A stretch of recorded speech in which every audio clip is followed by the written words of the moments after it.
Outlet पर होगा आपके सारे फिजिक्स के इंस्टीट्यूट मैथ्स और उसका सफाया। बस अपने फोन से क्वेश्चन की फोटो खींचो, क्रॉप करो और तुरंत वीडियो सोल्यूशन पाओ। डाउनलोड कीजिए डाउटनेट ऐप अभी या फिर व्हाट्सएप कीजिए अपने डाउट्स 8 400 400 400 पर।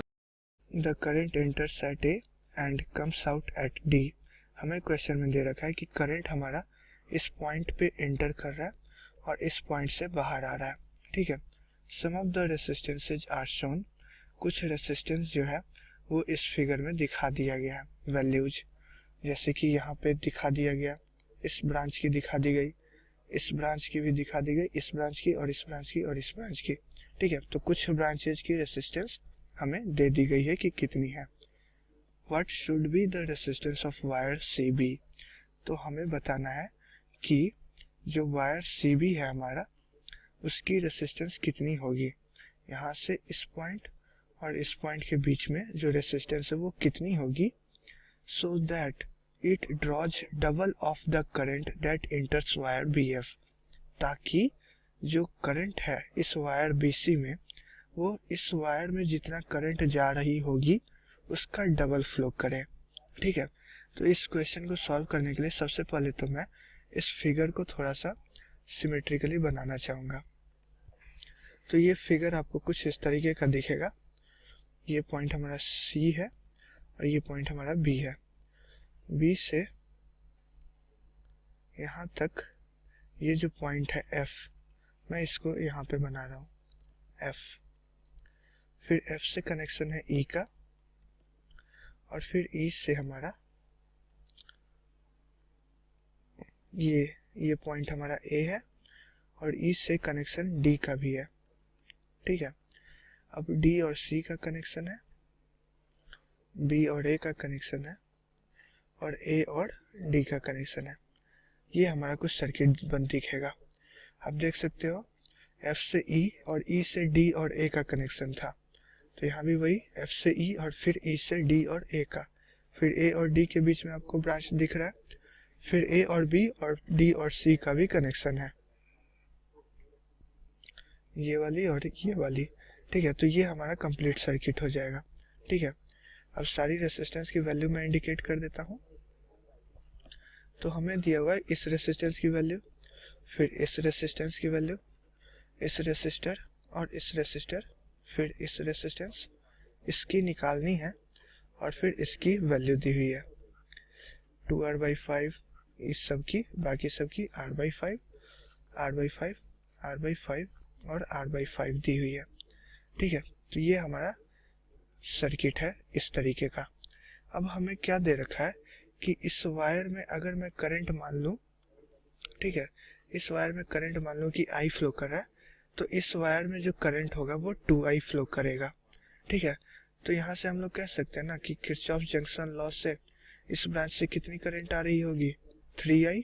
ठीक है, अब हम लोग देख लेते हैं, ये 2I करंट जो है इस जंक्शन पे पहुंचेगी। ठीक है, फिर इधर की ओर फ्लो करेगी कुछ, तो फिर इस ब्रांच में कितनी करंट होगी ये एग्जैक्टली अभी नहीं कह सकते। अभी हमें इस ब्रांच की करंट नहीं पता और इस ब्रांच की करंट नहीं पता है। ठीक है, अगर इस ब्रांच की करंट को मैं I1 से डिनोट करूँ, ठीक है, तो इस ब्रांच की करंट कितनी हो जाएगी, इस ब्रांच की करंट हो जाएगी 2I प्लस I1। ये हो जाएगी हमारी करंट की वैल्यू इस ब्रांच की। अब हम लोग को देखना होगा, यहाँ पे थोड़ा सा गौर करना होगा सिमेट्री का। पॉइंट डी और एफ के बीच में आप गौर कीजिए। पॉइंट ये जो एफ है, ठीक है, ये पॉइंट हमारा एफ है, तो पॉइंट एफ से डी तक पहुंचने के क्या क्या रास्ते हैं आपके पास।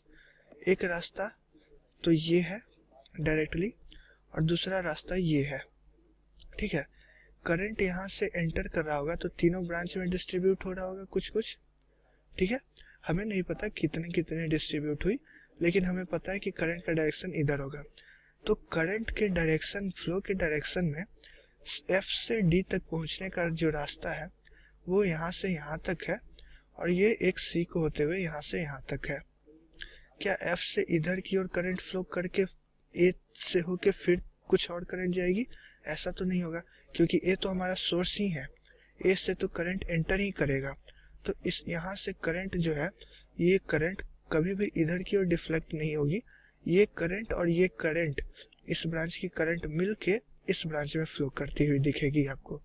ठीक है, तो हमारा सिमेट्री से क्या दिख रहा है कि हमारे पास केवल दो पाथ है एफ से डी की ओर, वो भी करंट के डायरेक्शन में, ठीक है। और हमें देखने को मिल रहा है कि दोनों पाथ में जो रेसिस्टेंस है वो एक रेसिस्टेंस क्या है R/5 और दूसरी वाली रेसिस्टेंस भी R/5 है, और इस पाथ से भी R/5 R/5, मतलब कि टोटली सिमेट्रिकल सर्किट है F से लेके D तक। तो हम लोग क्या कह सकते हैं कि जो करंट इधर की ओर फ्लो कर रहा होगा वही करंट इस ब्रांच में इधर की ओर फ्लो कर रहा होगा, ठीक है। तो इसका मतलब क्या हुआ कि ये करंट जो I हमारा आ रहा है, ये करंट I दो इक्वल पार्ट में डिस्ट्रीब्यूट होके दोनों ब्रांच में इक्वली डिस्ट्रीब्यूट होके फ्लो करेगा। इसका मतलब कि हम लोग कह सकते हैं कि I1 is equal to I/2। तो ये एक इम्पॉर्टेंट रिलेशन हमें मिल गया। अब हमें निकालना क्या था, B से C के बीच का रेसिस्टेंस, मैं इसको नाम देता हूँ R डैश। तो हम लोग कह सकते हैं ना कि VBC जो होगा वो हो जाएगा 2I इंटू R डैश, ठीक है। यहाँ से जो इस रेसिस्टर से पोटेंशियल ड्रॉप होगा वो कितना हो जाएगा 2I इंटू R डैश, और इसी को हम लोग ये इस डायरेक्शन से भी कह सकते हैं। इस डायरेक्शन से हम लोग क्या लिखेंगे, जो पोटेंशियल ड्रॉप होगा वो हो जाएगा I into R/5 plus I1 into R/5। यहाँ से इस रेसिस्टर से potential drop I into R/5 हो जाएगा और इस ब्रांच से हो जाएगा I1 इंटू R/5। तो फिर से हम लोग B से C तक पहुँच गए। तो ये दोनों जो पोटेंशियल है डिफरेंस, ये दोनों भी BC का ही है, इसलिए हम लोग इक्वल लिख सकते हैं। अब यहाँ पे क्या करते हैं, I1 को I/2 से रिप्लेस कर देते हैं। तो ये हो जाएगा हमारा R/5 into I plus I/2, यानी कि 3I/2। ये हो जाएगा हमारा, और इस साइड हमारी क्या वैल्यू हो जाएगी, सॉरी ये वैल्यू हो जाएगी हमारी 2I इंटू R डैश, ठीक है। तो यहाँ से हमें क्या मिलेगा, 2I into R dash is equal to 3IR/10। तो यहाँ से I और I जो है वो कैंसिल हो जाएगा और R डैश की वैल्यू आ जाएगी 3R/20, ठीक है। मतलब कि हमारा जो वायर 20 से लेके C तक है उसकी जो रेसिस्टेंस है R डैश, उसकी वैल्यू हो जाएगी 3R/20। तो हमारा कौन सा ऑप्शन सही होगा, हमारा ऑप्शन 4 जो है वो बिल्कुल सही है।